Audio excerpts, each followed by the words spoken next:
Educação à distância, mudando realidades.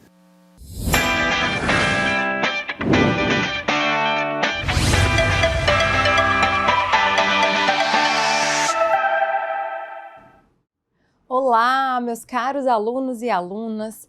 Eu sou a professora Natasha Alexandrino e leciono a disciplina Licitações e Contratos Administrativos no curso de Gestão Pública EAD.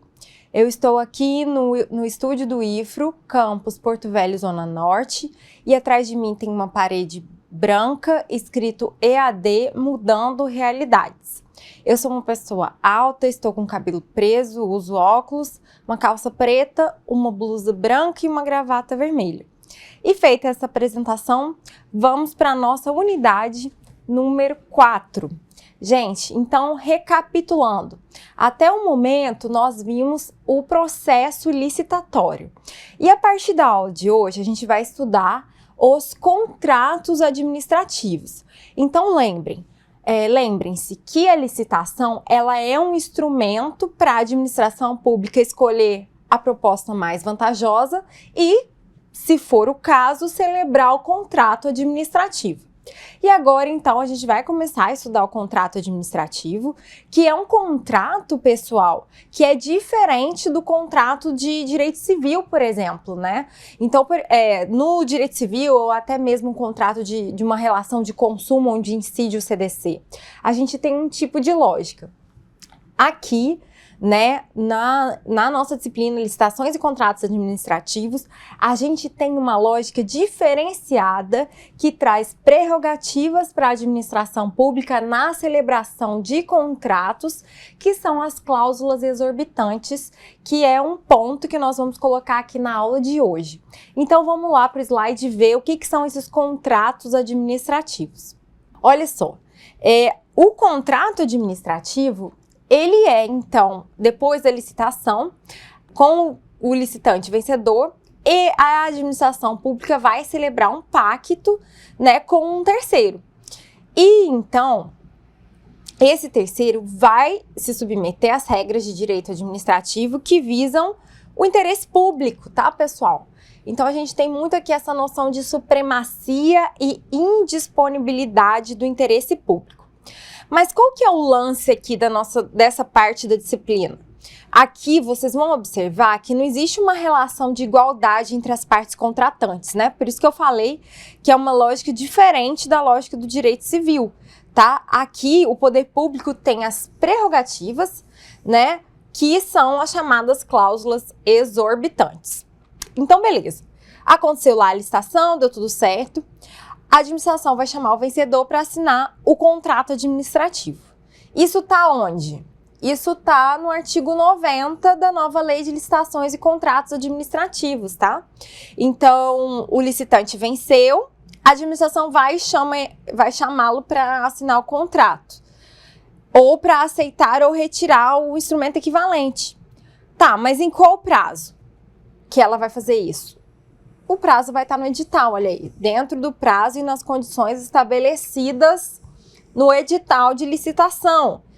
E se ela não chamar o vencedor, ela pode decair. O que é decair? Perder o direito à contratação. Lógico, o particular não precisa ficar esperando a vida inteira. Então, tem um prazo para a administração chamá-lo, né, para assinar o contrato. E esse prazo ele pode ser até prorrogado uma vez por igual período, beleza? E aí, pessoal, vem cá. Vamos supor que dentro do prazo lá, a administração chama o licitante vencedor e ele fala, não quero mais assinar. Não, desiste de assinar. O que vai acontecer? Olha ali o que diz a lei, nova lei de licitação. Se a empresa que venceu não assinar, a administração pública vai chamar a segunda colocada no certame, e ela só vai assinar desde que ela assine se submetendo, aceitando o preço da primeira.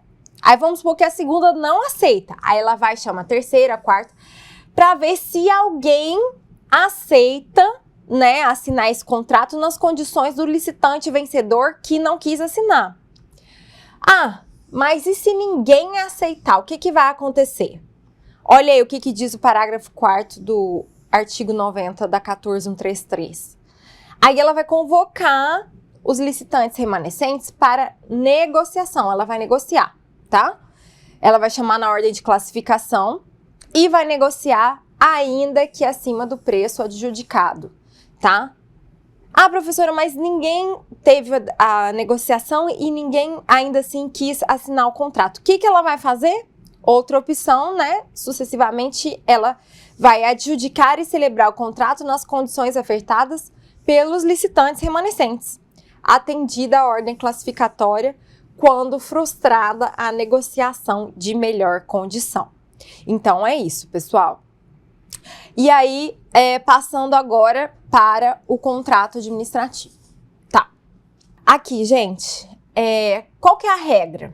Então, vamos supor, chamou lá o licitante vencedor, vamos assinar o contrato, vamos. Qual que é a regra? Regra é o contrato escrito. Tem algumas exceções? Sim. Vamos ver quais são elas? No slide. A regra, então, é a forma escrita, isso tá no 91, tá bom? NLL, para ninguém ficar perdido, é a 14133, segundo o nosso material. É a nova lei de licitações e contratos. Então, a regra é a forma escrita, né? Sendo admitida a forma eletrônica. Gente, hoje em dia, tudo é eletrônico, né? Tudo não, mas assim, a maioria das coisas é eletrônica. Na celebração de contratos de termos e de aditivos atendidas às exigências em regulamento. E a administração tem que publicar o contrato na íntegra, no PNCP. Essa publicação é uma condição de eficácia do contrato administrativo e seus aditamentos. E ela tem que ocorrer num prazo que está aqui no slide que vocês vão ler. Olha só, gente, o que é o PNCP? É o Portal Nacional das Contratações Públicas, que nada mais é do que um site, tá? Então eu recomendo para vocês aí de casa. Joguem no Google PNCP, entrem no PNCP, deem uma olhada no PNCP. E aí, ainda hoje eu entrei no PNCP e estava escrito de todo tamanho lá. O PNCP está preparado, alguma coisa assim, para observar e cumprir a Lei 14133 de 2021. Ou seja, esse site várias vezes ele é mencionado, né, na letra da Lei 14133 de 2021. E esse site, o PNCP, ele é extremamente importante, porque ele dá uma transparência muito grande, né, para a nossa matéria. Então, se a gente quiser conhecer os contratos administrativos na íntegra, a gente consegue por meio do PNCP, porque está lá no site. E transparência, vocês sabem, é controle social, né? Então, mais uma vez aí é a lei tentando diminuir as chances de fraude e de corrupção, tentando melhorar mesmo a gestão da coisa pública, tá? Então, fica essa dica aí, olhem o PNCP, pesquisem por lá, que vocês vão aprender muito, tá? Mas voltando aí no slide, em relação aos contratos, né? Aqui está falando da divulgação do PNCP, que é esse sítio eletrônico que eu sugeri para vocês entrarem. Aqui é mais uma orientação que está no artigo 94, que depois vocês vão ler com calma, sobre o Portal Nacional das Contratações Públicas, sobre o PNCP. E aqui novamente sobre o instrumento do contrato, como eu disse para vocês, que deve ser escrito, né? Que essa é a regra. Acabei de mencionar isso para vocês. E tem exceções. Quais são as exceções? As exceções, gente, é o contrato verbal no caso de pequenas compras para pronto pagamento. É o que a lei fala, R$10.000, tá? Valor atualizado, 11.441, tá? Isso tá no artigo 95, parágrafo 2º. Bom, qual que é? Percebam aqui, a nova lei de licitações e contratos administrativos, em muitos momentos mesmo, ela traz a noção de regulamento. Então, ela coloca lá à disposição e fala, olha, um regulamento vai disciplinar esse tópico. E aí eu quero que vocês observem que em âmbito federal, a gente já tem diversos regulamentos, tá? que vão ajudar na execução da lei, né, no cumprimento da 14.133. Qual que é o problema? Nos níveis estaduais e municipais, esses regulamentos, eles estão caminhando assim, eles estão engatinhando, a gente ainda não tem muita coisa. E isso pode ser um impasse, né? A gente tem que observar, mas isso pode ser um impasse para a aplicação correta da nova lei de licitações e contratos. Como eu mencionei aqui algumas vezes, é tudo muito novo e a gente tem que ficar de olho, tá bom? E aí vocês viram ali que eu acabei de mencionar um valor de R$10.000, né? Que o contrato pode ser verbal, que é aquela coisa de pronto pagamento e um valor muito ínfimo, né? E aí já tem uma atualização de 11 mil e pouco, uma atualização do final de 2022. Então essas atualizações, elas estarão sempre existindo, tá? Então na lei vai estar lá alguns valores, mas aí depois vem algum decreto, algum regulamento que dá uma atualizada nesses valores, então isso vocês têm que observar, ok? Vamos lá para o slide. Bom, os contratos administrativos, né, eles precisam de cláusulas. E aí, gente, tem cláusulas que são necessárias em todos os contratos, e elas estão no artigo 92, que são o objeto, seus elementos, a vinculação ao edital de licitação e a proposta do licitante vencedor, né? A legislação aplicável à execução do contrato, o regime de execução ou a forma de fornecimento, os preços e as condições de pagamento, os critérios, a database e a periodicidade do reajustamento de preços e os critérios de atualização monetária, etc.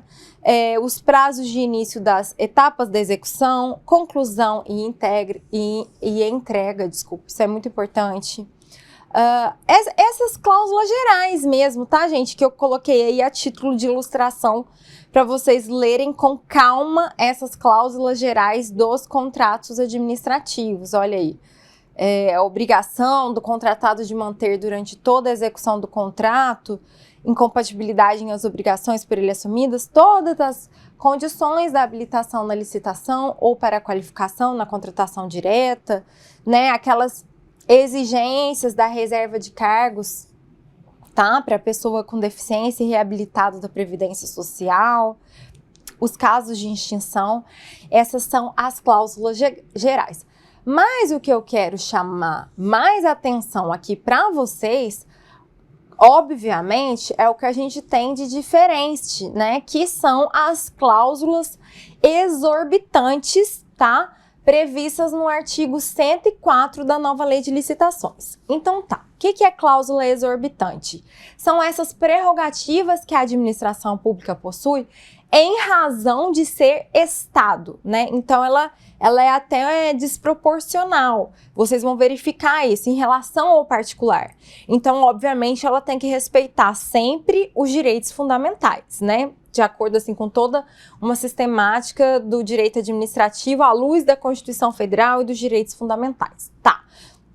Houve alguma alteração, vocês podem estar pensando aí, houve alguma alteração substancial da Lei 8666 para 14.133 no que se refere a cláusulas exorbitantes? Resposta, não. Basicamente, a nova Lei de Licitações e Contratos Administrativos manteve o regime da legislação anterior, né? No sentido de trazer 5 cláusulas exorbitantes e nós vamos ver agora quais são elas. Vamos lá para o slide, tá? Então, como eu acabei de mencionar, as cláusulas exorbitantes são essas prerrogativas conferidas à administração pública e a nova lei de licitações reproduziu, né, em grande medida a legislação anterior, tá? E aí, detalhe importante, o exercício dessas prerrogativas, ele não é liberar geral em favor da administração, não é isso. A administração, para exercer as prerrogativas e as cláusulas exorbitantes, depende de uma decisão motivada e amparada, né, após o fornecimento ali para outra parte do contraditório e de uma ampla defesa, né, gente? E aí eu até fiz um resumo aqui do que está no artigo 104. Então, quais são as cláusulas exorbitantes? Todas bastante conhecidas, tá?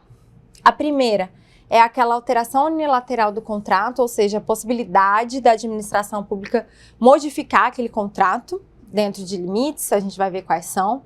A rescisão unilateral, a fiscalização da execução dos contratos, a aplicação de sanções, se for o caso, né? E a ocupação provisória de bens móveis, imóveis, pessoal e serviços, quando se referir a serviços essenciais. Este é um resuminho aí do que são as cláusulas exorbitantes dos contratos administrativos. Olha aí, eu trouxe a letra da lei para a gente entender melhor. Então, este é um regime jurídico, né? O regime jurídico dos contratos administrativos confere as prerrogativas de, olha aí, a modificação unilateral para melhor atender, né, as finalidades de interesse público. Olha aí, respeitados os direitos do contratado, então não é uma coisa ilimitada, tá? 2, a extinção unilateral, nos casos específicos dessa lei, que a gente vai ver na próxima unidade.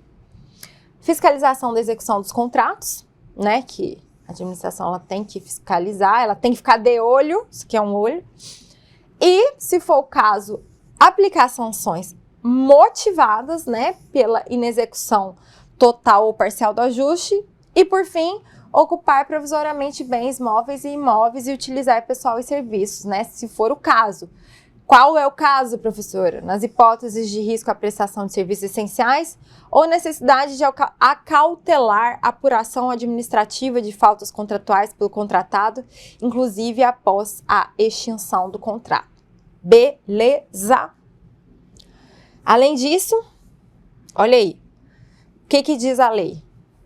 Essas cláusulas exorbitantes, gente, não podem alterar, né, as cláusulas econômico-financeiras e monetárias dos contratos, tá? Sem prévia concordância do contratado. Isso a gente vai ver depois, sobre risco no contrato. E, na hipótese prevista do inciso 1, ou seja, a modificação unilateral, as cláusulas econômico-financeiras do contrato deverão ser revistas para que se mantenha o equilíbrio contratual, tá? Isso depois a gente vai ver com calma. Bem, quanto à alteração unilateral, então, puxei esse parênteses para explicar melhor para vocês. Então, o poder público pode modificar unilateralmente o contrato, ou seja, alterá-lo independente do consentimento da outra parte, nos limites da lei. Quais são esses limites? A gente vai ver daqui a pouco. Lembrando que precisa respeitar o equilíbrio econômico e financeiro do contrato, surgindo o direito de revisão contratual em caso de desequilíbrio. E claro, gente, que não pode alterar o objeto do contrato, porque isso seria fraude à licitação, né? Então tá, então qual que é esse limite, professora? Olha isso aqui é importante demais, é o limite previsto na lei.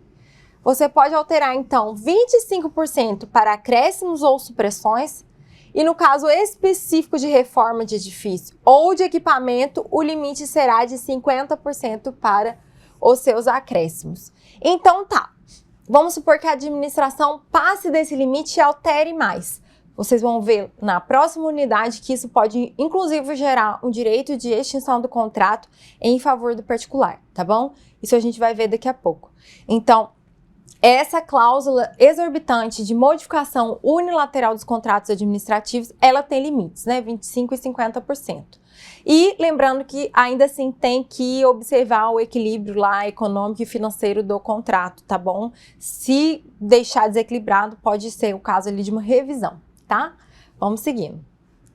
Rescisão do contrato, né? Rescisão unilateral do contrato, a segunda cláusula exorbitante que eu citei, que pode ocorrer por inadimplemento do particular, né? O que é inadimplemento do particular, prof? É quando ele não cumpre alguma cláusula do contrato administrativo, né? Mas essa rescisão também pode ser por motivos de interesse público devidamente justificado, tá, gente? E aí, neste caso, se for por motivos de interesse público, o particular tem direito a receber uma indenização, lógico. se tiver dano, né? Lógico. E terá os prejuízos ressarcidos pelo poder público. Por quê? Vamos supor que, por exemplo, o particular nessa extinção sofre um dano, sofre um prejuízo, né? Que ele não deu causa, a extinção for unilateral por interesse público. Então, ele pode receber uma indenização para não ter um enriquecimento ilícito da administração pública e também para ele não ser prejudicado, tá? Nesse caso de dano. Mas percebam que se trata de uma cláusula exorbitante, né? De uma prerrogativa da administração, mas não é uma prerrogativa desenfreada, tá? Vamos ver o próximo. Até coloquei aqui, gente, esse quadro da obra do professor Rafael Oliveira, que também está no roteiro, que eu coloquei algumas hipóteses, as hipóteses de extinção unilateral, né, do contrato pela administração pública, né, dentro daí da análise das cláusulas exorbitantes. Ou seja, não cumprimento ou irregular das normas editalícias, desentendimento das determinações regulares. Coloquei aqui alteração social, modificação da finalidade, falência, enfim. O que eu quero que vocês saibam é que, é claro, primeiro a administração vai chamar para conversar, tentar resolver, que só vai extinguir depois do contraditório e da ampla defesa, né, se não tiver jeito mesmo, tá? Esse quadro é bem didático porque ele vai fazer um resumo dessas hipóteses. Ainda, né, eu tenho que mencionar que vocês podem pensar assim, nossa, mas então o contrato administrativo vai ter lá uma parte falando, elencando essas cláusulas? Não, gente, essas cláusulas exorbitantes, elas são implícitas. Elas já decorrem da lei, né? Então não tem a necessidade de colocar lá no contrato, porque ela já decorre da própria lei, né? Já estava lá na 8666 e está aqui também na 14133 de 2021, tá? Então vejam, elas são implícitas, então elas não precisam constar no contrato. E eu até coloquei aqui as lições deste professor, que ele indica que existem outras cláusulas exorbitantes espalhadas pela nova lei de licitações e contratos, tá? E aí ele até cita que algumas são mencionadas pela doutrina, que é o caso daquela exigência de garantia, que vocês vão ler em casa esses artigos 96 a 103, restrição e oposição da exceção do contrato não cumprido, que é o 137.4, e exigência de medidas de compensação lá do artigo 26, que vocês vão dar uma olhadinha, tá bom? Então, pessoal, eu coloquei para vocês agora essa introdução aos contratos administrativos. A gente passou também pelas cláusulas gerais dos contratos e deu ênfase nas cláusulas exorbitantes, né? Mencionei aqui para vocês que elas não tiveram grandes modificações e este é um tema de bastante relevância. Então, vocês têm as referências e principalmente vocês têm o nosso roteiro de estudo e indicação de leitura na minha biblioteca, tá? Como eu sempre falo, esse tema, ele é extenso, a gente não esgota o tema aqui nas videoaulas, né? Nas videoaulas, a gente dá esse direcionamento e é muito importante que você, aluna, você, aluno, façam a leitura também na casa de vocês, da doutrina e da letra da lei. E em caso de dúvida, a gente está à disposição para esclarecer, tá? Muito obrigada. Até a próxima.